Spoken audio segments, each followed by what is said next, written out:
Horlicks শেষ হ'ল। পানী অলপ ভৰাই জোকাৰি দে, আজিলৈ হৈ যাব। বিস্কুট শেষ। চেনি অকণকে তলুৱাত লৈ চাহকণ খা।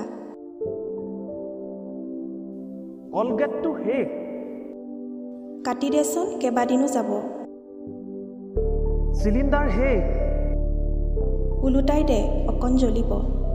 সৰুৰে পৰাই এইবোৰ গাত লাগি অহা অভ্যাস, কাৰণ আমি মধ্যবিত্ত। 10 টকীয়া মানুহ, লাখ টকীয়া সপোন।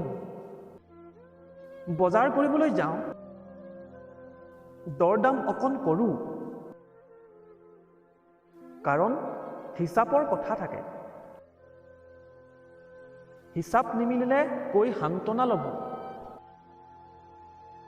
ভাল লগা বস্তু আহিয়ে থাকে। হ'ব, পিছলৈ কিনিম কেতিয়াবা। সপোনবোৰ বুকুতে ৰৈ যায়। অনলাইন কাপোৰ কিনিবলৈ চাৰ্চ কৰি গেলেৰী ভৰাই থওঁ। চাই সন্তুষ্টি লভি আকৌ ডিলিট কৰি থওঁ। নিমিলেগৈ।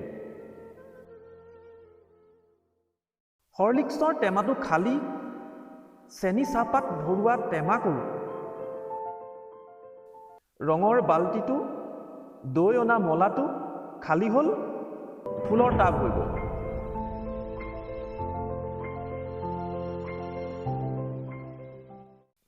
নাৰিকল তেলৰ খালী টেমাটো চাউল জুখিবৰ বাবে বৰ ভাল, নেপেলাওঁ।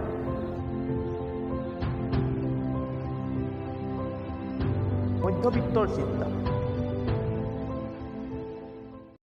আমাৰেই ভাল, আকালো নাই, ভঁৰালো নাই। মধ্যবিত্ত হৈ থকাই ভাল।